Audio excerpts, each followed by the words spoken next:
chers collègues du Conseil présidentiel, Monsieur le Premier ministre, Madame la ministre à la condition féminine et aux droits des femmes, Monsieur le commandant en chef des Forces armées d'Haïti, Mesdames et Messieurs les membres du gouvernement, Madame l'assistante du représentant du secrétaire général des Nations Unies, Mesdames et Messieurs les membres du corps diplomatique, Mesdames les leaders des associations de femmes, distingués invités, Mesdames, Messieurs, fonctionnaires et consultants qui travaillent dans le ministère des Conditions Femmes, représentants d'organisations femmes, je suis content pour m'avoir aujourd'hui pour nous célébrer 30 années d'existence d'une institution qui représente les femmes pays d'Haïti et qui reconnaît le droit pour participer dans toute organisation société.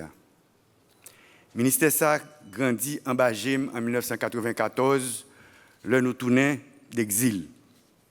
Il y a 30 ans, les femmes de notre pays ont décidé de mettre en avant le combat des femmes pour la reconnaissance de leurs droits, en encourageant les organisations de promotion de la parité et de l'égalité.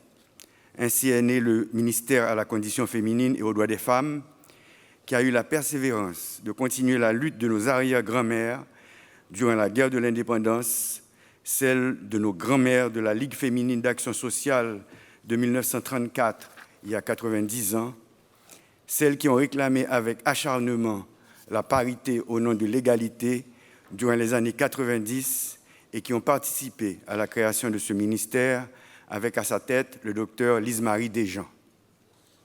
Moi-même, personnellement, je suis content de féliciter nous. Femmes pays d'Haïti, il y a un problème, c'est vrai, mais il y a quelques batailles nous gagnons déjà. Mesdames, il bataille pour reconnaissance des droits politiques.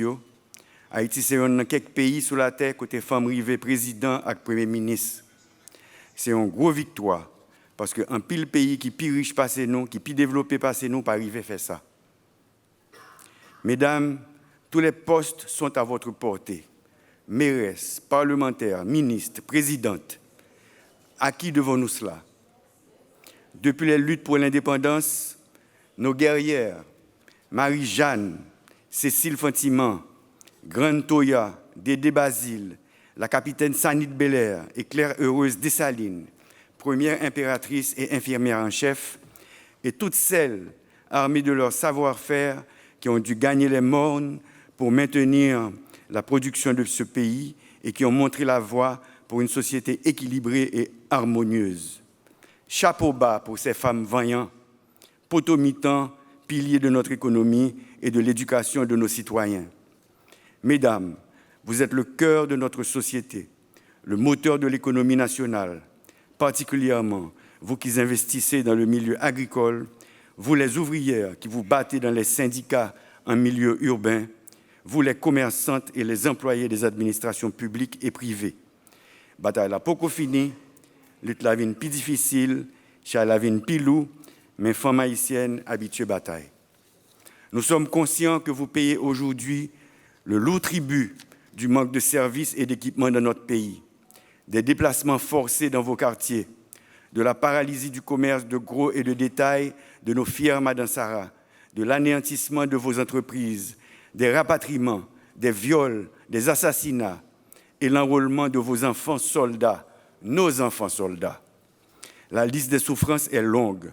Cependant, plus que jamais, la nation compte sur vous, mesdames, dans le combat pour une société harmonieuse, pour le rétablissement de la sécurité et le retour de la vie dans nos quartiers. Mais pour ça, faites vraiment, il faut que l'État mette des priorités sur tout service et équipement dans la ville et dans le bouc pour soulager les filles et les femmes. Il faut que vous mettez de l'eau potable pour les filles, pas obligé à chercher de l'eau bien loin et qui pénalise dans tout ça à entreprendre.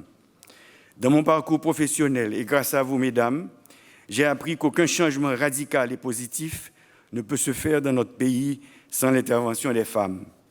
Mesdames, nous mettons compter sur moi. On nous travaille ensemble pour la vie meilleure.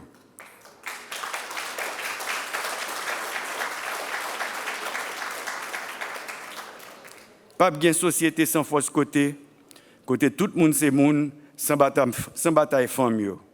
Je vous souhaite donc une heureuse célébration de ce ministère.